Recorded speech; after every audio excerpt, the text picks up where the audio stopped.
Hey there, Gary Parrish. Welcome back to the CBS Sports Ion College Basketball Podcast, where we sometimes discuss camel fighting dodo birds, leaky black. Matt Norlander is here with me. The Ion College Basketball Podcast is presented by Jersey Mike's, a sub above. If you're watching on YouTube, you know what to do. The like button. Shouts to Brandon Davies. And if you haven't yet subscribed to the CBS Sports College Basketball YouTube channel, please also do that while you're here. Let's get into it. No need to bury the lead. There are higher-ranked teams playing each other this weekend. We'll get to those in the Final Four and one. But the story of the day, game of the night, let's start there. It's going to happen at Gamble Pavilion. Big East showdown in Storrs. St. John's at UConn. Patino versus Hurley. 7 o'clock tip. In theory, this could be the game that propels either team to a Big East regular season championship. St. John's is trying to win one for the first time since 1992. UConn is trying to win one for the first time since 2024. Norlander, on a scale of 1 to 10, and take it to 14 if you want to, how big is this? Because I don't know that Friday night basketball games in college matter that much typically, but this feels like this is a big one. Feels very big. I'm excited to drive up in about 8 hours or so and head up on to Storrs. That spot is going to be rocking. Now, this is the first of 2 meetings. UConn and St. John's will meet again at the Garden on Sunday, February 23rd. So we get at least 2. Maybe we'll get a third in the Big East tournament. Who knows? Who's to say? I was at the meeting of these 2 teams last season when they were at the Garden, which was the second meeting. The first one was, I remember, was like 2 days before Christmas, 3 days before Christmas, a season ago in Hartford. Now we get this where it belongs, in Gamble Pavilion. UConn hasn't announced it yet, but come on now. Liam McNeely returning. They wanted to get him on the floor last weekend for the Marquette win. He's champing at the bit, and we are going to get these teams at full strength, which is going to only add to the environment, intensity. Couple spots to go here. I'm gonna open though. I don't know if you saw it or not. Mike Anthony's long done a really, really good job here in my state of Connecticut. Longtime reporter and columnist for the Hartford Courant, and then he's worked with Hearst Media over the past few years. And he got a sit down with Hurley earlier this week, and it's a story worth going and checking out. But I'm going to lift a few quotes from his piece that Hurley gave to him. This is basically Hurley's first one-on-one interview since his "I'm the best coach in the effing sport" comment. And Hurley had some things to reflect on, notably doing this in the lead up to, the game against St. John's and another coach who has at times been able to claim "I'm the best coach in the effing sport," and Rick Pitino. So one of the quotes was, quote, "I had no idea what I said to that ref. I've said 1,000 times to the last 2 years to officials, we're the national champs or we're back-to-back champs, and I can't get a call. I didn't feel like I was getting a great response that night. I went to something that was incredibly egotistical. When I see other coaches and talk to them, I'm embarrassed that I said that. It makes me feel like a real ass. I can't, I'm embarrassed, like when I talk to Tom Izzo, I can't believe I put myself on a pedestal compared to someone I idolize, or Bill Self, the guy who's been the best coach in the sport and a Hall of Famer. I feel like an ass." And then Mike's story continues. "So you understand why your comment left people with a bad taste?" He says, "Oh, yes," Hurley said loudly, emphatically. "No doubt. I would say that guy is a jerk. I get that. That one, it was an egotistical thing to say. I get the blowback on that," end quote. 2 more for you, though, and then we can kind of dive into this in the matchup. Hurley said, I quote, "I guess I've turned myself into a heel or a villain of sorts, but I think it has way more to do with the back-to-back seasons and the success. I think when I'm doing my job, when I'm vying for a recruit, or conducting preparation or executing our program or coaching a game, I'm operating with maximum intensity and a level of urgency. That rubs some people the wrong way. Some people, I guess, the wrong way." He continues later in the piece, quote, "I'm happy they didn't see me back at Wagner or early on at Rhodey, because these people, they would be picketing my games. They would boycott. I would be canceled. The stuff I was doing with my brother at Wagner and the intensity I was bringing, I mean, I've grown so much. I've grown so much since I've been here. Taking a viral moment, I don't know exactly if the critics are watching all of our games, studying our games. They're taking analytics of our team and making assessments of it, and they're taking viral moments with me and occasional outbursts with an official that may take place 1 or 2 times a year and making a generalization that I think is unfair.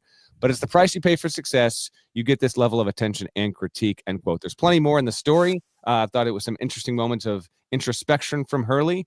He's not going to change who he is, broadly speaking. I did a big story on Hurley back when he was at Rhode Island about how he was trying decidedly as hard as he possibly could to get out of the lane that he was in. And I do agree with him. If you saw Dan Hurley 7 years ago, 10 years ago, 12 years ago, if he's at a 9 now, or hell, if you think he's at an 11 now, he was at a 26 then. So some interesting stuff from him in advance of what will be a very intense night. And I certainly hope we are getting the most out of both of these coaches in what's going to be an incredible game in Gamble. Yeah, most of that makes sense to me. Like, I can see getting caught up in a moment and saying something you wish you wouldn't have said. I mean, who hasn't done that? Yeah. Have you done that? I've done. We've all done that. We've all done that. So that I can appreciate that he recognizes that. Like when you put the mirror up to Dan Hurley, he doesn't double down always on what he did. He'll try to rationalize what he did and justify what he did, but more than anything, he tries to explain what he did or why he did it. And sometimes he'll say, "I don't know why I did, and honestly, I wish I wouldn't have." I can appreciate. I understand. I relate to that. I understand that. As for the other stuff, like I'm a little bored by it, honestly. Like Dan's going to be the way he is, and Bobby's going to be the way he is, and they're both. I have 3 sons, and if they grow up to be as successful as Danny and Bobby, man, I'll brag about them. So yep. I think staring at the bigger picture is probably the most important thing to do with that family and those brothers. Like they're both wildly successful humans. If they cross lines, there are people in charge to hold them accountable. I don't have much interest in it anymore. Like, and it's not like they're that. It's just a conversation that goes nowhere. That's what I found. It's a conversation that goes nowhere.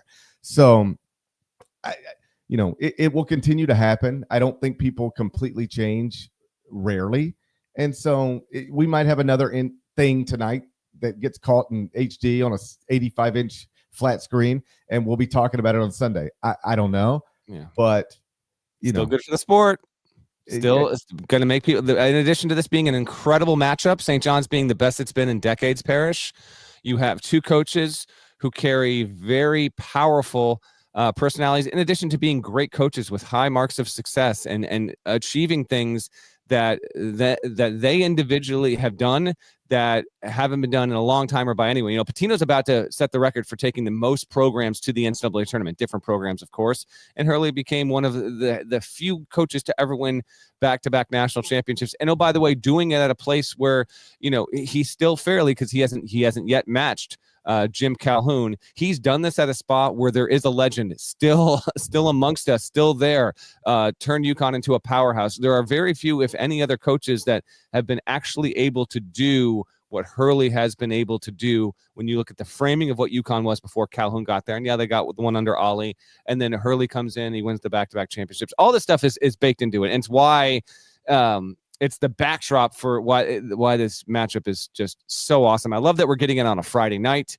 I love that it's, semi-standalone kind of situation there. Saturday is going to be a lot of fun. There's a lot of good games. We'll get to that later on the show. But I like that the sport, even if Friday night's not the ideal night for a main stage kind of game, it does get it to itself. The Super Bowl is Sunday. Right. We had the NFL honors on Thursday night. You do have a real moment here to capture the nation's attention, because there's not really much anything else going on. The NBA trade deadline has passed. Saturday will be loaded up with college hoops. But here we get Huskies and Johnnies in a game that I was thinking about this last night, Parrish. It's a game that means a lot, but at the same time, the team that loses it still has the chance to avenge the loss. And both these teams are still comfortably in the NCAA tournament picture, obviously. And the losing teams could still have a shot, theoretically, at winning the Big East regular season championship. Now, if it's UConn, they're going to be St. John's is going to be even more in command of the league. But I love it. I think this is a perfectly timed matchup. The conference and the TV networks try and arrange these as best as they possibly can for the games to land on certain cadences in the schedule where there might be the best opportunity to give the most attention. And this one, you couldn't have picked a better day for their first meeting. And that's what I'm more interested in. Like if Dan says or does something unusual tonight, it'll go viral and it'll lead Sports Center, and we'll reference it on Sunday. But more than that, I'm just interested in, this is an awesome old school Big East showdown between two proud programs and two of, Dan can be embarrassed about what he said, and I understand why he feels that way. He is one of the best coaches of all time. His resume suggests that. The guy on the other side is maybe the greatest of all time. I know most people put Mike Krzyzewski at the top of that list, if not him, John Wooden. But and we've gone down this road a million times, but you can very easily envision a world where if Rick Pitino doesn't leave Kentucky ever, or ever leaves for the NBA, period, right? He is sitting here today as the winningest coach of all time and most national championships and everything. So that's what we're getting tonight in prime time. And you're right. Friday night, once college football ends, is not traditionally a strong night in college basketball, unless you're an Ivy League grad. And if you're an Ivy League grad, congratulations, because that sounds lucrative for the most part. But I don't know if even college basketball fans, most of them understand this. But do you know why the reason this is happening? Do you know why we're suddenly getting big games on Friday night? They move wrestling off of Fox. Friday Night SmackDown. I didn't know that. Friday Night SmackDown, which is originating from FedEx Forum tonight. Can't wait for that. Was in prime time. Is now on Netflix? No, it's on USA Network on Friday night, on Netflix on Mondays. Raw is on Netflix, and SmackDown on Friday nights is on USA Network. But it had previously been on Fox in prime time, and it had done well. And they decide, I don't want to speak for them, they can speak for themselves, but what I'm saying is true. They have basically replaced the WWE SmackDown window with college basketball. Well, this is a WWE SmackDown level kind of game. So this is only this really is only too appropriate. In fact, on that note, it just dawned on me. Remember Hurley, was it last spring or the spring before? He was on yes. Like, after he won the title. Kind of leaning into, I thought he could have done it even more. That's awesome, Paris. I didn't realize that was. Yeah, so like we're getting real compelling Friday night games because they had to fill the wrestling window, and they have decided, at least temporarily, to fill it with college basketball. So it's been fun. And tonight, if Dan Hurley spears Rick Pitino at some point in the second half, that would be amazing. And I promise you that'll be the A block on Sunday. But we're getting two Big East programs, two all-time great coaches in prime time on Friday night. Like I mentioned earlier, higher ranked teams are playing each other this weekend. Mm-hmm. Auburn, Florida. I have it in my notes here, but off the top of my head, I can't even tell you what time it tips off. I can't even tell you what it's going to be up against. But I know tonight it's not necessarily 4 Eastern on Saturday. It's not necessarily tonight a standalone window like our buddy John Rothstein loves, but it is big primetime network television. St. John's, UConn, Gamble, Hurley, Pitino. I don't want to say this is as good as it gets, but in terms of February regular season college basketball, I really do think this is up there pretty good. Man, yeah, I'm excited to see the preparation, the execution. Kateri Richmond's been playing really, really well as of late. You've got a St. John's team operating on a defensive level where they are, I'm not going to say they're at their peak, but as of late, it's been incredible. UConn is a top 10 offense in the country, and they've maintained that status without McNeely, who, if and when he's back in this game tonight, just can't wait for a solo ball. Has been, we mentioned it a few shows ago, but his 3-point acumen is tremendous, and his two-way ability is good. Caravan being the veteran force there. And then, the coaching matchup. I would anticipate we'll get almost as much screen time for Pitino tonight as we will Hurley, as should be the case there. And now I'm just imagining Pitino having some sort of cameo in a SmackDown episode, which would be incredible. It is only too appropriate that this game is on a Friday night with the context you just gave there. I can't wait to be in the building for it.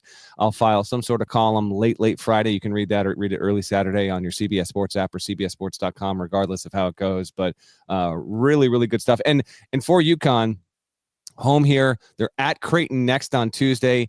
at Hurley's alma mater, Seton Hall, which is way down, but it is a road game. So for him personally, it's every game means a ton, but it's an intriguing specific stretch here. St. John's coming off of the big win at home over Marquette. Then they're at Villanova, home to Creighton. So the best teams in the league were in this stretch right now where they're all playing each other. And you've got Marquette at Creighton this weekend as well. So it's going to truly shape the Big East race and determine to a certain extent what the seeding will be once we get to next month and what's going down there in Midtown Manhattan. So yeah, I'm pumped. Can't wait for it. And obviously if that doesn't lead the show, it means something else quite big went down on Saturday, which I also think is entirely possible because we've got a pretty awesome weekend ahead. I'm not going to ask you if St. John's wins, does this lock up the Big East title? Because it will. I won't. I'll answer it. Right. It won't, but I will be. I'll tell you what, if St. John's wins this game, they're going to be 12-1, and I will be surprised to a great degree if St. John's won't minimally share the Big East regular season championship if it can win Friday night. Yeah, that's where I'm at.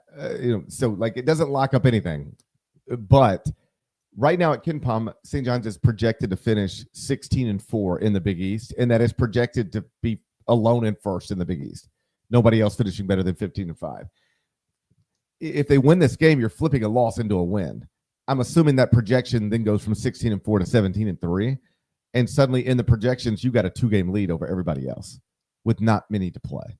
Yep. It doesn't lock up anything, but maybe not in Sharpie, but certainly in pencil, I'd be willing to at least write on the Wikipedia page, if I could do all of these weird things, that Rick Pitino's about to bring St. John's at least a share of the Big East title for the first time since 1992. If they win this game tonight, that's where we're at. Love it, love it, love it. Well, can't wait to get there, but we got plenty more to get to. Where do you want to go next, GP? I want to go to the WCC because that race tightened last night, but we've still got sort of an interesting situation on our hands, and it relates to the Zags. We'll do that next. First, let's get a word from our partners. One of golf's elite courses, Quail Hollow, hosts the game's top players at the PGA Championship this May on CBS. All right, Norland, I did my best. On Thursday morning, I woke up and I put St. Mary's right in the top 25 and won, I believe, for the first time this season. I said, St. Mary's, I think you deserve it. That's an amazing record. Randy Bennett's unbelievable. Here you go. And then they went out and lost for the first time in forever. And so I had to get them right out of there. So now I got 0 WCC teams in the top 25 and 1. And I was asked a question yesterday. I'm going to ask you. Mm-hmm. This time last year, we were having conversations about the Zags, and it was like, are they going to miss the NCAA tournament for the first time in a million years? And it was like, maybe. And then by the time we got to the NCAA tournament, it was like, they're fine. No big deal. The false alarm. Jerry Palm's latest bracket does have them as a 10 seed. The resume isn't great. The WCC doesn't give them a lot of opportunities to improve on that, but it does give them multiple opportunities to give themselves issues if they take a bad loss here or there. Have we reached the point once again where it's reasonable to discuss the Zags NCAA tournament streak being snapped, or premature, relax, we've done this before and they're always fine? Premature. Zags play at Pacific on Saturday, 8-18, by the way. Feel comfortable about the Zags getting that win on the road. I would. Next Thursday, they're home against San Francisco. Now, credit to the Dons here. I lost, 10-11 in a row to St. Mary's. Get the win 65-64 on Thursday night, and in the process improved to 19-6, 9-3 in the league. Not a bubble team yet, but I'll tell you what, if they beat Gonzaga, the calculus will change on that. So a week from now, if we're talking about a Gonzaga team that lost at home to San Francisco, then we've got a real conversation. But until then, they're still in the field. They still got a little bit of room to breathe. What's interesting about the WCC is right now it's ranked 7th at KenPom. It's never finished that high, and it's in KenPom's history. The database goes back to 96, 97. And then you look prior to that, the WCC was never the 7th best team in college basketball. So right now, keynote here, this is top to bottom. So you take everything into account, your worst teams, your middle teams, your best teams. The WCC across the board has never been this strong. Now, that's a good thing and a bad thing. It's a good thing because Gonzaga is probably going to be afforded an extra Q2 game, 1 or 2, and that maybe and one becomes a Q1. That's going to probably help their situation as long as they can win these games. But it's also going to make the games inherently just a tad more difficult. will make the WCC tournament theoretically, even though the bracketing situation remains the same. I think it does. I don't think they updated their format there, where you get the bye all the way to the semis and all that good stuff. Actually, once Gonzaga announced it was leaving, yeah, now Gonzaga has to play on Tuesday morning. It's gotta be. They gotta fight all the way through it. Regardless of the seed, Gonzaga is going to be treated like the 12th. Right. Okay. That's correct. It is. You know what? Hey, listen, you make a decision, you got to deal with the consequences. It is hilarious to me that the WCC invited Washington State and Oregon State. They're like, "Hey guys, I heard about what happened to you. Come on over here."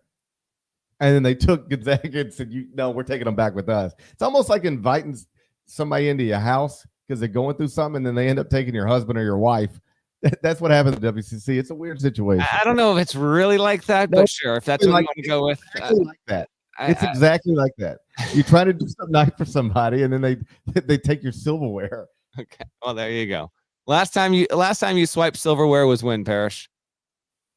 That nice steakhouse in Charleston, South Carolina. There's a really nice one in Charleston, South Carolina, and had wonderful knives. Halls, maybe? I think that's it. Yeah. I think I have a knife from there. Okay. I think somebody dared me to take it, and then I realized I was walking around with a big steak knife out in public, and I was like, "This can't." Yeah, I was like, "This can't be smart." I hope nothing goes down. Last time I swiped, yeah, I'm the one holding knives. When we were in Iceland, they had these funky little tiny like dessert spoons, and I was holding them up. I was like, "This is really cool." And I was like, "Can I take this?" And they're like, "Take 5." And I was like, "I'll take 5." So that wasn't really a swiping situation. Don't know why the hell we're talking about this. Oh, I know why. It was just a device for you to say, "I've been to Iceland, everybody." I asked you first. I know, but I do that sometimes. I'll like go to this amazing place in the summer, and I'll be like, "Hey, so what have you been up to this summer?" And they'll say, "Oh, nothing. We just been playing soccer every morning." "What have you been up to, GP?" I was like, "Well, I just got back from Majorca, Spain." Okay. I know that trick. I know what you did. I've done it myself. I didn't intentionally go there, I swear. But regardless, yes, I have been to Iceland, and I highly recommend it. If you need any recommendations, hit me up. Gonzaga is going to make the tournament. We're not there yet. St. Mary's gets into your top 25. They promptly lose against a good San Francisco team, 20-4, first loss since December 22nd. I just want to say this: I appreciate. Because I know there are people watching right now and they're listening. They're like, how have these guys not gotten to Mike Woodson yet? We are going to get there, obviously. We'll get to Mike Woodson. What is there new to say about Mike Woodson? This is the dumbest story I've ever heard in my life. Well, I mean, Mike Woodson is unlikely to return. I think we said that last week. We knew he was going to change. There has been a tangible change in his status. We will get there. No, there have not. What I'm saying is I appreciate that instead of taking the low-hanging obvious fruit, you wanted to get into the WCC and Gonzaga situation, and St. Mary's losing to San Francisco. It was a very busy Thursday night. We're not getting out of this segment without me giving some mid-major love, but continue on your WCC thoughts. What else you got for me? Do you think we should be at the point where we're speculating on Gonzaga's tournament fate? Because I'm not there yet. I still think they're gonna get in with some ease. I think if you host a college basketball podcast and one of the biggest brands in the sport is projected as a 10 seed in the NCAA tournament, and they don't have a lot of quad one opportunities in front of them, but they do have a lot of landmines sitting in front of them. I think it's a reasonable thing to point out and discuss for a few minutes. Like, are we here again? Ultimately, I believe what my eyes show me for decades. And what my eyes have shown me for decades is that they're probably going to be fine. We've been through this before, but this is why I'm a fan of them moving to the new Pac-12. And I know it stinks for the WCC, but you don't have to live this life anymore. If they were playing in the new Pac-12, we'd be like, "Hey, Jerry's got them projected as a 10 seed, and there's nothing but landmines in front of them." We wouldn't be saying that anymore. We'd be saying they're projected as a 10 seed, and they've got a game this weekend at San Diego State. And they've got a game next Wednesday against Utah State. I've talked about this so much because Memphis has been on some level related to Pac-12 expansion, but it just flips your schedule. I mean, just flips your schedule completely. You replace all this junk with, I can give you 2 games against, if you're Gonzaga, current project, I can give you 2 games against San Diego State, 2 games against Utah State, 2 games against Colorado State, 2 games against Boise State. It just changes your schedule. It gives you more opportunities to slip up, to not, destroy your non-league schedule and still be okay heading into your conference schedule. And so they won't have to live this life much longer. They're not going to go from this to the SEC or the Big Ten, but it'll be from this to something obviously and undeniably better. And I think that's going to be good for the program. It's hard to argue anything could be better for the program than what they've been doing, because what they've been doing has worked brilliantly.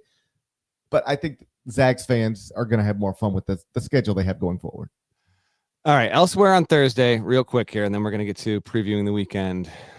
Talk a little Indiana hoops. Ohio State did beat Maryland at home, and that was a significant outcome because Ohio State is now 14-9, developing an intriguing tournament resume. Bruce Thornton hit a banked-in three with like 7 seconds to go. Maryland did.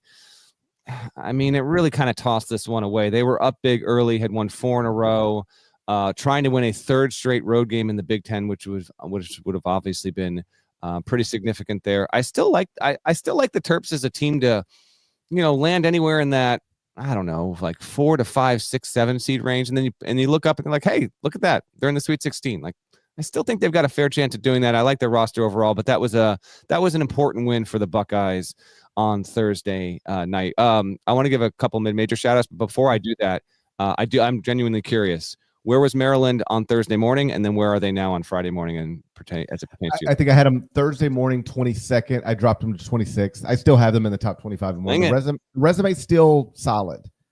Yes, but yeah, they got D-blurred. It happens. I've run through the list. Is this getting D-blurred? Is it so? Anytime Ohio State wins, you get D-blurred. I thought D-blurred was like a bludgeoning. Like that's really what I thought was. It used to be, but we've moved the bar. Now, just you lose to Ohio State, you've been D-blurred. It's happened Change to your standards. Yes, it's happened to Izzo and Painter. It's happened to Gottlieb.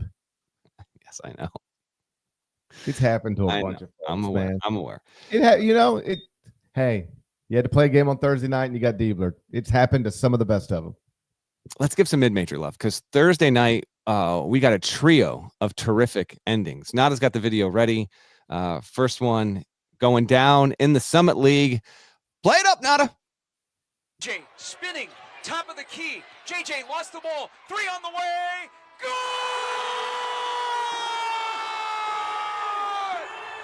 JJ! That is JJ White for Omaha, beating North Dakota 80-77. Omaha's now 9-1 in the league. I presume you've caught on to what they're doing there, where they're smashing and dive bombing on trash cans after wins. Are you aware of what's happening with Omaha's program under Chris Crutchfield? I seen Kevin Owens jump through a table a few times, but I didn't know what was going on in Omaha. But you feel free to fill me in.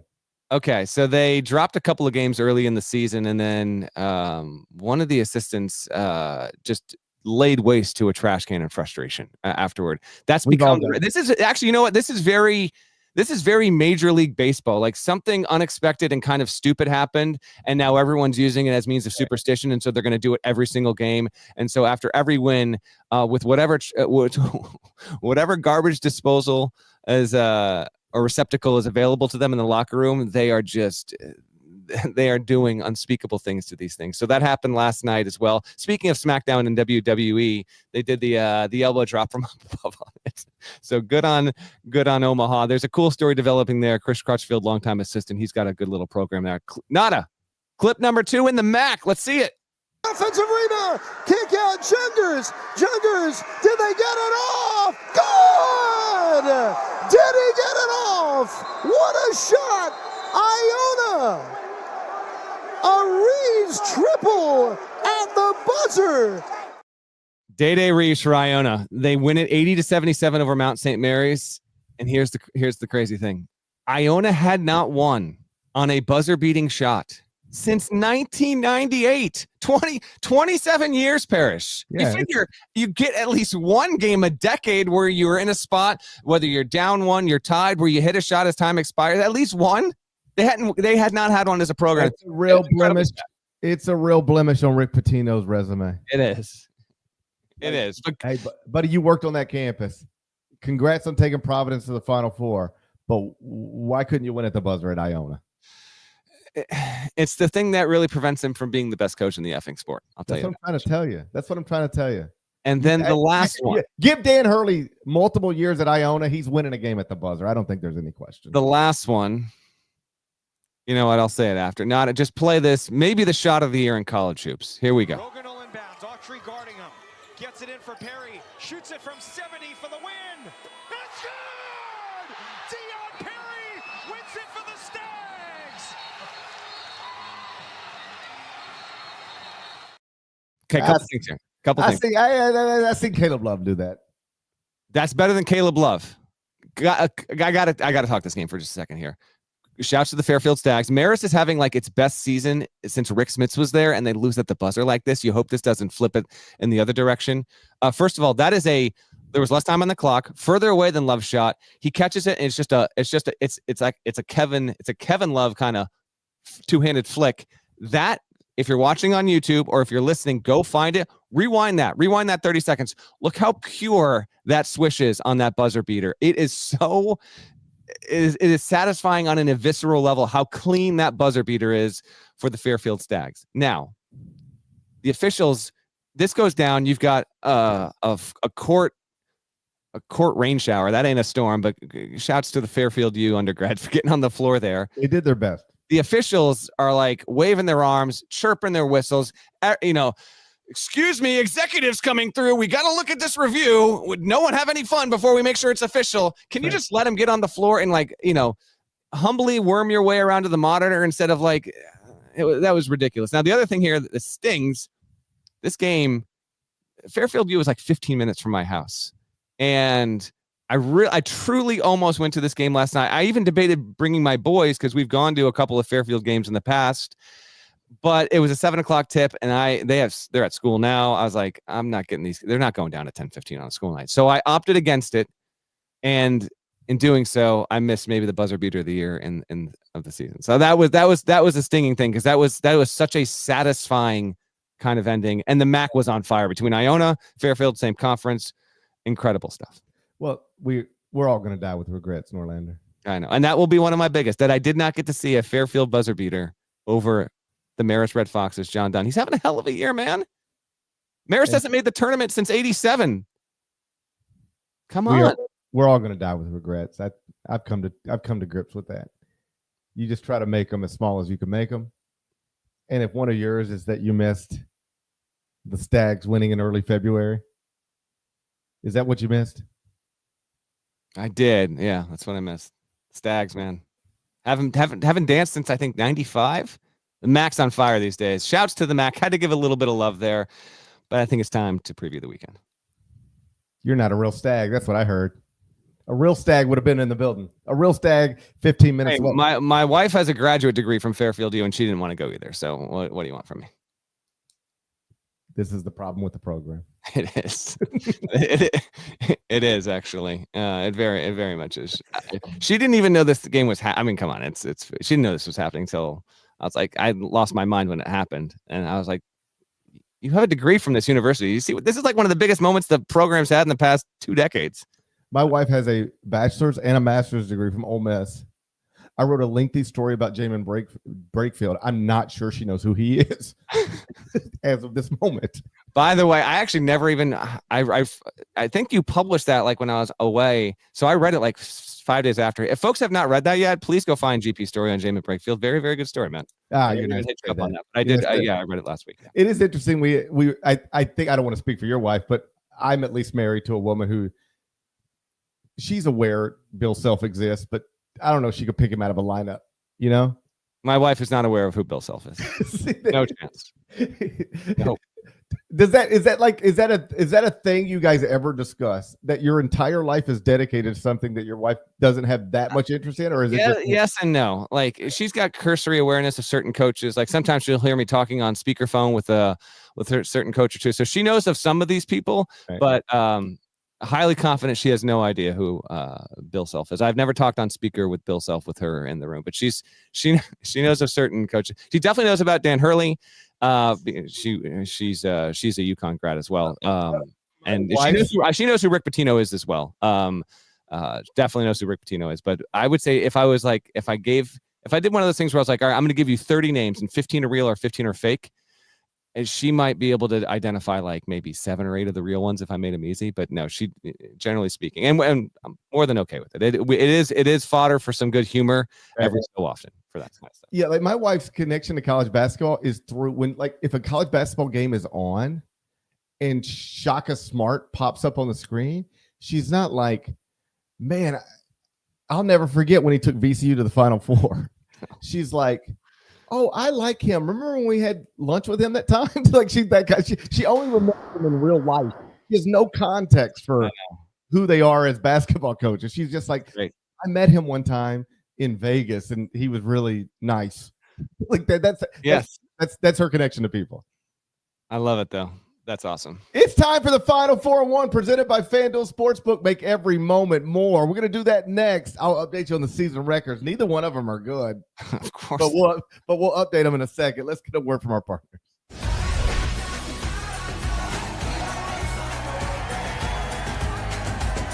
Yeah, we always find our way back home. Final 4-1 presented by FanDuel Sportsbook. Make every moment more. Season records. Oh, we're in a tight race. I was a disaster last week, as I told you I would be. I'm 29, 35, and 1. It's better than I thought. Norlander's 30, 34, and 1. I think that means I'm a game back. I went 3 and 2 last week. He went 1 and 4. Yes. I don't know. We're both, neither one of us neither one of us ever been accused of being the Dodgers, have we? No. No. Nobody's mistaken us for Shohei Ohtani. I'll tell you that. That's correct. Woo! We'll try to do better this week. But if you're actually trying to get picks, you should go talk to Katie Mox. Leave us alone. All right? We don't know what we're doing. Game 1, Saturday, 1 p.m. Eastern. It's number 24 Michigan at Indiana. We're here. We're where you wanted to be. Here we go. Number 24 Michigan at Indiana. Inside. I think there's only one person to name this after on a day like today. Tom Crean Hall. Okay. You can watch it on CBS. It's America's most watched network. It's the network of stars. I thought Mike Davis might get the nod. He did make the title game. And they still fired him. They fire all of their greats. Actually, Pat Forty had a good column at SI late on Friday. He had it in his column. I'm gonna bring up the win percentages of all the coaches. It was interesting to see this after the fact. So right now, okay. Winning percentages of Indiana's coaches. This is as of today, before Indiana plays its next game under Mike Woodson. Woodson leads all coaches since Bob Knight in win percentage, 6-11. Isn't that hilarious? That's a blue blood program. That's a blue blood program, they say. Yeah. Davis is second with 0.592. Tom Crean 0.552. Miller 0.536. Sampson was 0.71. Kellen Sampson had the best. And he was actually on his way to thriving there. But it's so stupid after the fact. You need to go back to the context of what happened and Kellen Sampson getting fired at Oklahoma for lying about violations with phone usage. And then the exact same thing happened again at Indiana. And Indiana also had the subtext of everything that happened with Bob Knight, 6-7 years earlier. And so it's stupid now. Like, you see Kelvin Sampson absolutely thriving. But in the moment there, everyone was like, oh, yeah, he has to be fired. This is how it's going to go. And so truly the best coach they've had since Bob Knight, they fired after less than 2 seasons. And here we are.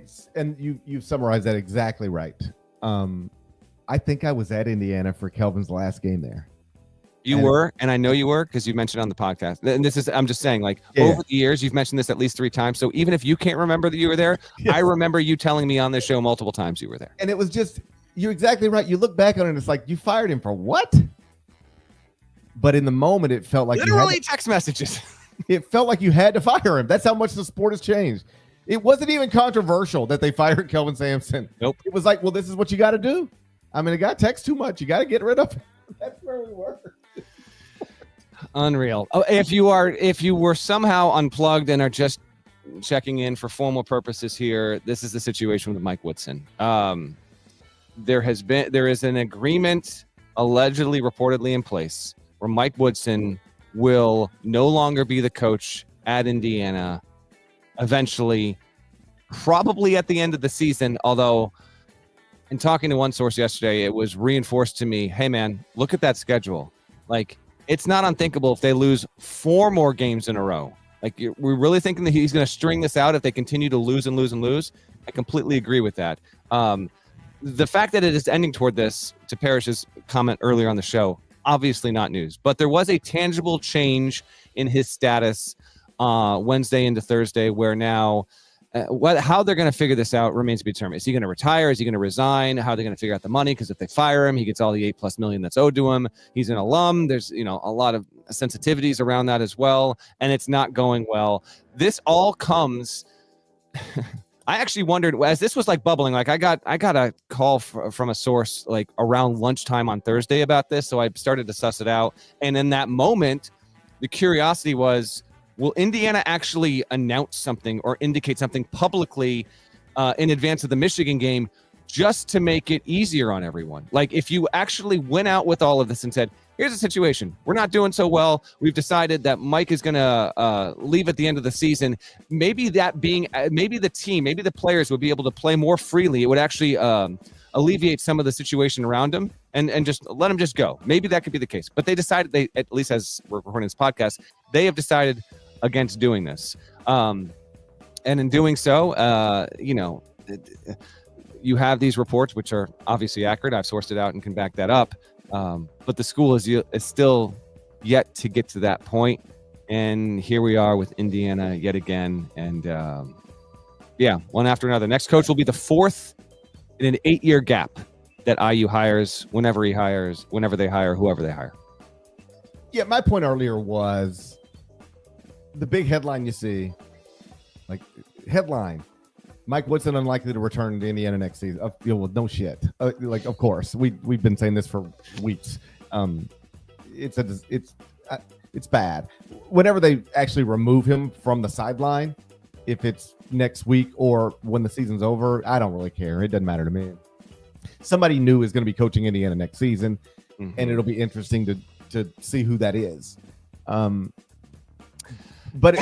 what makes this game the most compelling is that this is a school that has fired every basketball coach since Bob Knight, including Bob Knight, and then they held on to one.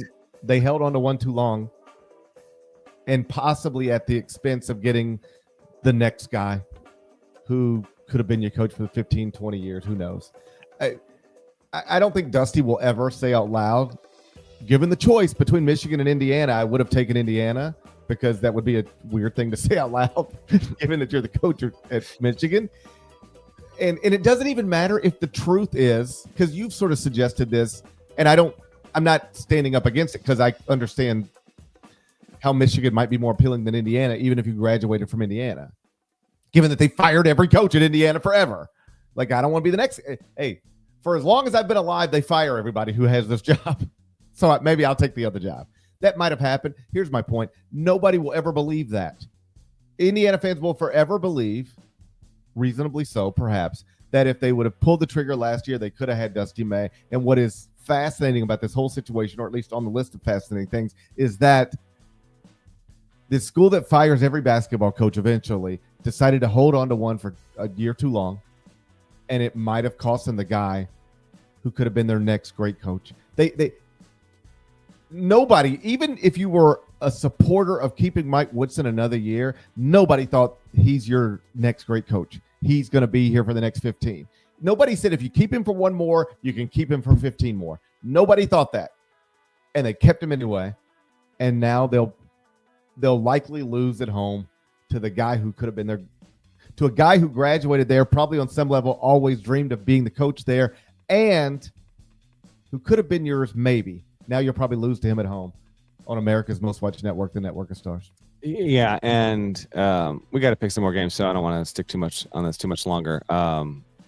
But it speaks to the job and the pressure, and Indiana is a fishbowl. It is, but Woodson had made the tournament in his first 2 seasons, and he had won a game in year 2, and overall, like, it wasn't what they wanted it to be, but it wasn't a flame out, and then they just weren't good enough. They were a letdown in year 3, and there was a window there. I understand on some level why you choose not to move off of Woodson after 3 years when 2 of them have included NCAA tournament runs. But here you are. And the fact that this news is happening when Dusty May's about to go coach in that building, I wonder when the last time he was in the building. Like, when was the last time Dusty May was in Assembly Hall? This has got to be weird for him on some sort of level. I'm just presuming. How could it not be? Like, you were a manager there under Bob Knight. It could get like this could get weird. Weird in that if Michigan, now maybe Indiana wins, it would not surprise me. I'm telling you, I would not be remotely shocked if Indiana wins this game and maybe wins it with a little bit of daylight. That will not surprise me whatsoever. But if it doesn't go that way and Michigan wins, and like Michigan wins by 12, and you've got this weird scene in the final 4 or 5 minutes of the game where like half the building's left and the other half there are pockets of people chanting "We want Dusty" when he's coaching the other side, and Woodson is still there. Like there's a potential this is just an uncomfortable scene. I would imagine it's going to be one of the weirder experiences of Dusty's coaching career, and rightfully so. And oh, by the way, there's no saying that he's going to be choice 1, 2, or 3 for Indiana, and there's no saying that Dusty would seriously even consider Indiana, but he's going to be on that list, and this is for another show, but the list that will include Brad Stevens, Billy Donovan. Then you get into active coaches: Chris Beard, Scott Drew, TJ Otzelberger, Buzz Williams, Mick Cronin. I think Greg McDermott's like a deep name in there. Maybe they try and swing high and try and get Bruce Pearl to maybe leave Auburn. A lot of these guys are not going to entertain the offer, but Dusty will be in that big bin of big names, and how that develops, we'll have to wait and see over the next 6-7 weeks. Oh, I see a lot of renegotiated contract extensions in some men's future. I understand what you're saying about, hey, Mike had gone to the NCAA tournament a couple of times, and it wasn't a disaster, and all of that's true. And if you were in support of keeping Mike Woodson after last season, those are definitely the bullet points you would highlight.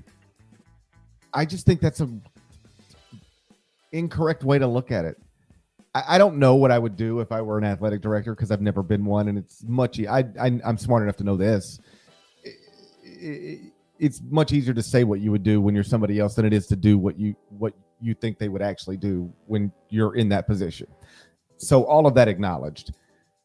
I think that mindset is just backwards and wrong. He hasn't run it into the ground, so we'll keep him. Would not be my mindset, I don't think, if I were an athletic director. It goes back to the Carolina thing with Hubert. I understand. It would be this.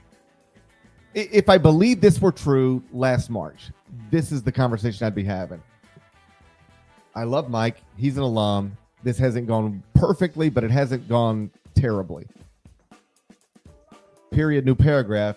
Dusty May is available to me. I can snap my fingers right now and Dusty May can be my coach, or Mike Woodson can be my coach. What do I want to do? Forget about everything that's happened up to this moment. If somebody tried to say, yeah, but Mike hadn't run it into the ground, I know, but we're sitting here debating whether we should even keep him for one more year. So is this debate ever going to go away? We can replace him right now with a guy we think can be great for 15 years. Should we do it? I think with the benefit of hindsight, the answer is absolutely you should have done it. But I think it was not difficult to see in the moment. You might have should have done it too. Who you got? I didn't pick the game yet. Okay, yeah, do that, because that's what this is supposed to be about. I know. I got you in though. Ooh, tractor beam sucked you in. Give me Indiana. I got the Hoosiers showing up and playing really, really well. Ken Palm line is Michigan -4. I actually think this is a spot. Luke Goody doesn't let that team loose. Indiana wins straight up on CBS on Saturday. I'll go with Mike Woodson having a little bit of a mini redemption FU tour. I give me the Hoosiers, man. Give me the Hoosiers. What the hell am I doing right now? It's not crazy. Like, despite everything we said for the past 10 minutes, Indiana's not. Here's the other thing. It's not like they're terrible. It's not like they're it's not Louisville last season. They're not terrible. That's a hell of a program slogan. Indiana : It's not like they're terrible. That's where we're at with Indiana basketball. We have reached the point where I'm defending Indiana basketball by saying, man, they ain't that bad. Indiana basketball : You remember how awful Louisville was? Semicolon, we're not that. It's an amazing slogan. Indiana basketball. It could be worse. I mean, there's a lot of things we could go to here. Oh, man. Give me the Hoosiers. Are you with me? No, I'm taking Michigan -4. I'm rooting. I enjoy rooting for the things that'll be most hilarious. And Dusty May walking in there and winning by 50 is the most hilarious Oh thing my that could gosh, happen. that'll be That's, fun. I root for things that will make me laugh. And Dusty May winning by 70 at Assembly Hall on America's Most Watched Network, that's the thing that would make me laugh most. So go Big Blue, I guess. Game 2, Saturday, 2 p.m. Eastern, number 16 Kansas at Kansas State inside Michael Beasley Coliseum. You can watch it on ESPN. Kim Pom's got it Kansas -6. And I only bring this up because my buddy Brent Stover, he used to be a competitive jogger at Kansas State. They call that cross country, I think, officially. Yep. It's like you're not really trying to prove you're faster than anybody else that's sprinting. You're just sort of who can kind of move their legs a little faster than walking for a long period of time. That's cross country. So Stove was a competitive jogger at Kansas State, and he cares deeply about that university and that men's basketball program. They've won 4 straight. How many more they got to win before you start taking them seriously? How many more? Yes. 3 more. Damn, that's a lot. They're 11-11. I know, but that's Kansas State. We're not terrible. You should have seen Kansas State. At least we don't have Mike Woodson. That's where they're at. That is where they're at right now. The wins have come over West Virginia at home, Oklahoma State at home, at Iowa State, at Arizona State. They got that by 1 in a tight game on Tuesday.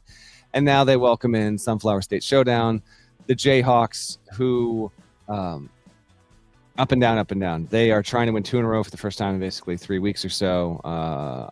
You said Kansas -6 in the Octagon of Doom? It's the Octagon of Doom. And I will go KU. I'm going to go KU in this spot because this has happened occasionally over the years. There's been a spot where a Kansas team that's clearly better than a K-State team has gone in, but K-State has been playing better in the lead up to that game. And then Kansas State goes in and they get kind of a no doubt about it W. I will go with that situation here. And I want to say something like, and Rylan Griffin goes off for 19. I just can't get myself to that point. They do enough one way or another to get the win, and I'm going to have them cover. I will say that they cover, yeah. Okay, I don't know if Rylan Griffin's going to score 19. Is Floyd Badunga going to play 19 minutes? Can you let's go over under 18.5 minutes for Floyd Badunga. Yes, let's do that. That's what Kansas fans really want to know. I'm going to say under. I'm not happy, but I'm just telling you, I'm going to say under. That's where we're at. Kansas wins. Flory plays 8 minutes. He's going to get more than 8 minutes. He'll get more than. I'm not going to pick against my friend Brent Stover. He cares deeply about this. And I know they're only 11-11, but buddy, you should have seen where they were 2 weeks ago. It was 7-11. All right. The Octagon of Doom was getting mocked and it was empty. It will not be empty on Saturday. I will take the Wildcats inside those points. Game 3, Saturday, 4 p.m. Eastern. Number 6 Florida at number 1 Auburn inside Jared Harper Arena. Don't ever forget Jared Harper. Wait, Jared Harper? I would have gone Chris Porter, but all right. I've just been there with Chris Porter. Okay. I was raised on Chris Porter. That Auburn team of 26 years ago, really one of the more power to him. Trivia time. Who coached that team? Cliff Ellis, baby. Cliff Ellis.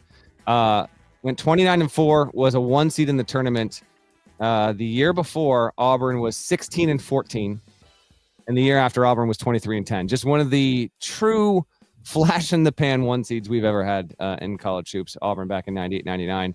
It really speaks to, like, when you look at Auburn's history, what Bruce Pearl's doing there is incredible. This is an awesome game between 2 coaches who know each other well. I think if Pearl didn't give Golden his start, then Golden going and helping out Bruce was like his second spot. I believe the first time I met Ty Golden was I was on campus at Auburn, and I walked into a coaching staff meeting, and it was like, this is Ty Golden. Hey, good to see you. Yeah. And that now he's the coach at Florida of a top 10 team. But yes, Todd used to work for BP. They obviously have history. This is, I sort of set it up earlier. UConn St. John's is the biggest game of the weekend, I believe. Like, if you told me that, sometimes people will describe it this way: if you could only watch one game, and we don't live in that world, but if you could only watch one game, give me St. John's UConn. I can't wait for that. But this is the top 10 matchup of the weekend. You can watch it on ESPN2. Kim Palm's got it Auburn -8 because Auburn at home is like -8 against basically anybody at least. Yeah, listen, I'm not picking against Auburn. It's not going to happen. If this was -14, I'd still pick Auburn. I'm not picking against Auburn straight up in general, for sure, until we get to March minimally. But I'm not picking against Auburn in the Final 4 and 1 spread-wise until they don't cover. So it is Auburn -8. What more do you want me to say? I don't need any more reasoning. I idiotically picked this team to lose straight up a week ago. Yeah. I knew I was doing something dumb. You joined with me. We were both wrong. And here we are. Auburn to cover until I see otherwise. If I'm wrong again, it won't be because I picked against Auburn. I'll take Auburn -8. Game 4, Saturday, 6:30 p.m. Eastern. Number 2 Duke at Clemson. Inside Oliver Purnell Coliseum. OPP. You can watch it on ESPN. Kim Palm's got it Duke -6. Good stuff this weekend happening beyond the matchups here. And actually, it's all too appropriate what we have here. This is Dick Vitale returning to the mic for this game. Now, he was supposed to come back a couple of weeks ago, and then I think he had a fall or something. He hurt himself in his house, and so he had to push it back a couple of weeks. And thankfully, he's physically okay. He's finally ready to go. Dick Vitale is the greatest ambassador for college basketball that I think the sport has ever had. And this is happening on the same weekend where Hubie Brown is calling his last game. He's going to call the 76ers and Bucks. And, pick the game in just a second here, but I want to take a moment to acknowledge the incredible career of Hubie Brown. These are two broadcasters that are vastly different in style and approach. Vitale is all, enthusiasm, childlike exuberance, a complete cheerleader for the glory that is college basketball and everything that comes with the best parts of the sport, while Hubie Brown has been the narrator and storyteller of clearly being able to point out to the average television viewer what is happening. And I say this in a complimentary way, dumbing it down in a way and speaking in the second person while doing so in a style that was all his own. He's 91 years old, and he's going to call. I kind of, for whatever reason it is what it is, that's fine. I kind of hate that it's happening on Super Bowl weekend, but at the same time, the fact that Vitale's finally returning on the weekend that Hubie Brown is calling his final game. There are certain figures on television that have informed our knowledge and increased our fandom and just made watching basketball better over the decades. And these two are near/at the top of the list, and it is only fitting, Paris, that they are both back on the mic. In different circumstances, this isn't going to be Vitale's last game. He's finally returning, but it's apropos that they're doing it on the same weekend. Two legends. And I hope young people understand this. There was a time where if you were a college basketball fan and your school's next game was going to be on ESPN, if you heard that, you realize our next game's on ESPN, the first question you would ask isn't like what time. It was, who is Dickie V coming? That's what you wanted to know. His presence mattered. He never won a national championship or dunked. But you could argue there was a period of time where there was no better ambassador for the sport of college basketball, where he was the face of college basketball on some level. And we've all followed his journey in recent years with the cancer diagnosis and that incredible fight and the way he's done it so publicly and with such a positive attitude. And I love that man. I'm somebody who grew up watching him on television and just sort of loving all the phrases when he would get excited, like he made college basketball more exciting because he got so excited. And I'm fortunate enough that my career has allowed me to be in the room with him sometimes and get to know him a little bit. And, I post a picture of my kids on Instagram and he might comment on it. And I actually had a friend of mine, because there was a picture of our kids and their kids, and Dickie V commented on it or liked it or something, and that meant something to my friend. He was like, "Man, I can't believe Dickie V like put a thumbs up on my kid's picture. Like that mattered." I'm just telling you, this guy matters, man. And he's also just a sweetheart of a man. He is, dedicated his life to loving college basketball and making an incredible career out of it. But raising money for childhood cancer, I think we've talked a little bit about my little guy playing competitive baseball. And really, in the year 2025, all that means is you pay a lot of money and you play every weekend out of town. It doesn't mean you're Juan Soto. It just means you have parents who buy $400 bats and spend every weekend in Tupelo. Okay. But his little teammate just got diagnosed with leukemia 2 weeks ago. And it's just, I'm not exaggerating. This is how quickly it happens. Baseball practice on Monday night, diagnosis on Tuesday afternoon, admitted to St. Jude Tuesday night, first chemo treatment Wednesday morning. That's how quickly it happens. And Dick Vitale has spent a lot of his adult life raising money for kids like that kid, for kids like Maddox. And I love that he's worked so hard to get back to this moment he's going to have this weekend, to be on the mic for Duke and Clemson. And then with Hubie, I mean, not only a legend, an icon, every other term you can use, like maybe the best, just maybe the best. Coach of the Memphis Grizzlies. He was the NBA Coach of the Year right here in my hometown. And there was few things better than just sitting in a post-game press conference and listening to Hubie Brown talk. The best. I'm glad I did not connect those dots heading into this weekend. I'm glad you noted it. Those are two of the best basketball people, but just two men I actually take basketball, put it over here. Two men I admire in an incredible way. Hubie Brown won Coach of the Year in 1978 and 2004.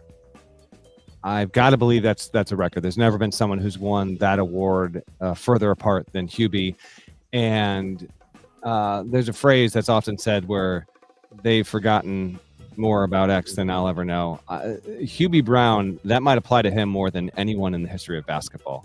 Really, really good coach, incredible commentator, 91 years old, Hazleton, Pennsylvania zone. That's where he was born. An awesome career, and glad those guys are both on the mic, and nothing but the best to your little guy's teammate and their family on that. That's heavy stuff.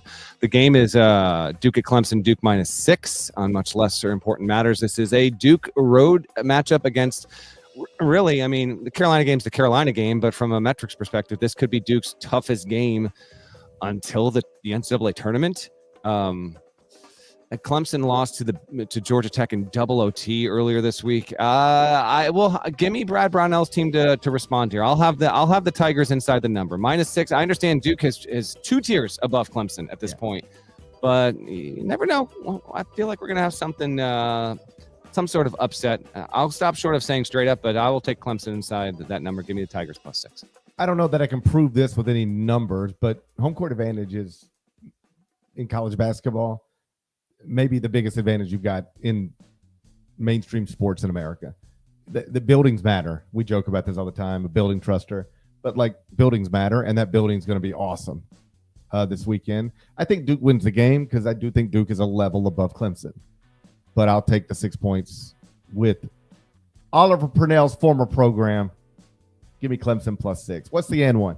The N1 is now. Listen, we talked UConn St. John's to start the show, so this is a rare instance where maybe the best matchup of the weekend isn't in the Final Four and 1, but we have a lot of good matchups here. So that's why Johnnies fans, Huskies fans, we dedicated 20 minutes to your game. It's not in the Final Pick it if you want to. Pick it if you want to. I'll pick it, but it's not technically in the Final Four and 1. I'm taking UConn to win, and let me see the line here. You want to pick it just for line purposes? Yeah, it was like Evan Mia had it as a coin flip. Ken Palm's got it like UConn -1 today, so I can actually get the actual line. -3.5 is what I saw this morning. UConn -3. UConn -3.5. Yeah, I'll go Johnnies inside 3.5, but I will go UConn to win. So UConn. Yeah, it's hard to pick against the best coach in the effing sport, Inside Gamble, on a Friday night when he gets a possible lottery pick back into his lineup. That's Liam McNeely, right? I'm not an idiot. I mean, I might look like an idiot and say some idiotic things sometimes, but I don't fancy myself as one. So I don't know how I could pick against the best coach in the FS sport at home on a Friday night inside Gampa when he gets a possible lottery pick back. But give me 3.5 points. I'll take Rick Pitino plus 3.5. All right, the end one is 10 Eastern, ESPN on Salim Stoudemire Court. Texas Tech against Arizona. These two teams are right there with Houston for best in the Big 12 status right now. Arizona is 12-1 in its past 13 games.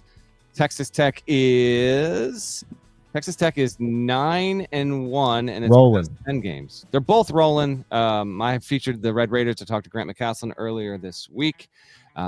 And last week, in fact. And this is just a tremendous matchup. This is 10 Eastern. I'll be in studio for CBS Sports HQ again on Saturday. So, basically 6 p.m. Eastern on until this game is done. We do highlights, analysis, all this kind of stuff. This will be the last one we're really keying in on. A really, really good way to end the night. This is in Tucson. And Texas Tech, we talked about them a little bit on Wednesday. They're too good to be a Final Four sleeper. But if they were to win in this spot, if it was to win in this spot at Tucson, then I think you really get them elevating to a level where it's like, what do we have here in terms of title contender on a national level kind of status. Kempon's got the line. GP Tommy Lloyd's team -3. Who you got?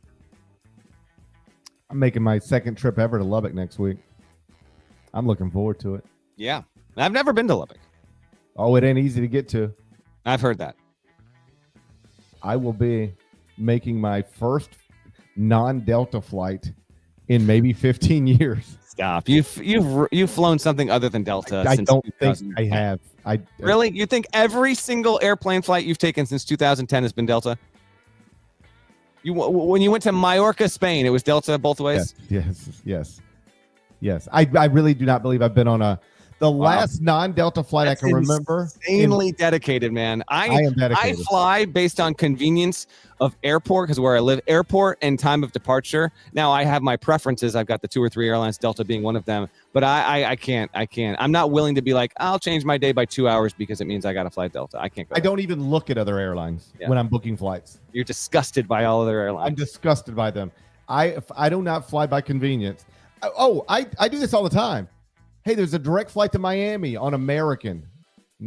I will connect in Atlanta. We're going. I would never do that. I'm flying direct every single time. I'm truly fascinated. Now I get it. That's you why get miles. You're in first class all the time. I get all that. Yeah. You're never going to be a million miler. That's not going to happen. No. You might be a present father, but you'll never be a million miler. You know what? That's a trade I'm willing to make. But apparently you're not. That should be their logo. That should be their slogan. You might be a good dad, but you'll never be a million miles. We got slogans left and right on today's show.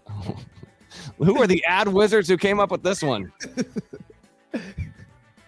Your kids will miss you, but you'll get upgraded every flight. That's where we're at. Your youngest child might resent you, but enjoy the free liquor. That's right. Oh, buddy, it'll take you two hours longer to get there, but you'll have a vodka drink before you know it. That's where we're at. I am going to be on an American Airlines flight on Monday, like Tuesday, like a very normal person, like a plebeian. How dare you? I will feel impoverished. I'll be in like 32B. You'll be with the poors, as the folks say these days. This next week's going to be a humbling week for me. But I am looking forward to getting to Lubbock for the second time. The first time I was in Lubbock, I got to watch Bob Knight not break the all-time wins record. I went there for that. I swear to God, this is true. You can look it up. I went to Lubbock to watch Bob Knight break the all-time win record. I think he lost to UNLV or something like that. And then my bosses were like, so what are you going to do? You just going to stay? And I was like, there's no chance I'm staying. I got to go home. Yep, here it is. I got it. December 28th. 2006. I remember 74-66 home loss to UNLV. Not just that was squeezed in between 7 wins overall. The next game was New Year's Day. Yes. Home to New Mexico. They won by 2. So if he said it then, it was on New Year's Day of 2007. I genuinely remember having the option of staying in Lubbock for New Year's or not staying in Lubbock for New Year's. And I said, I'm going home. All right. I'm going to go home. And so now I make my triumphant return as a poor person on a different hairline. I'm looking forward to it. I can't wait. I'm taking Texas Tech plus the points.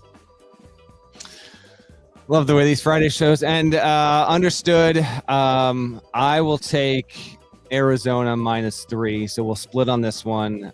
Caleb Love is playing really well as of late. Not just him. Henry Visar has really emerged as a real force for that team. And consider Arizona's not playing at full strength. They don't have their full roster. And I'm a KJ Lewis believer, man. I think he's a really important leader on that team. This is a great matchup for the Big 12. Good stuff. Can we not have the officials blow this? Can Grant McCaslin not get tossed out of the game and JT Toppin play for 40 full minutes here? Hopefully we get the best possible matchup afforded to us. GP's got to get out of here. Before we do that, here's the other games you need to know for Saturday. Obviously, the Super Bowl is Sunday. We will be back with you well before the Super Bowl kicks off. Fear not on that. Time to be determined. Hey, if you're not subscribed to the YouTube channel, do so. Click the bell.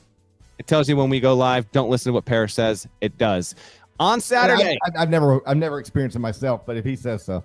On Saturday, 2 nooners, Oregon, Michigan State on Fox and Tennessee, Oklahoma on ESPN. You got the Vols, top 5 team on the road against the Sooners. There could be some drama there. 1 Eastern, Texas, Vanderbilt on SEC Network. That game might, we're still more than a month out from Selection Sunday. So to me, the bubble hasn't really formed yet because there are too many games remaining. But in retrospect, this could wind up being quite the bubble game. Texas at Vanderbilt, SEC Network, 1 Eastern. 2 Eastern, Marquette at Creighton on Fox. That's a really good Big East matchup. Big East affair there. 3:30 A&M at Mizzou on SEC Network. Another really good game. Court Report Jinx is in full effect. I highlighted Dennis Gates' program, and then understandably so, they had to play at Tennessee, and they lost on Wednesday night. 4 Eastern, Pitt at UNC on ESPNU, a North Carolina game. And that's a desperate situation for both of those programs, both obviously currently projected outside of the NCAA tournament.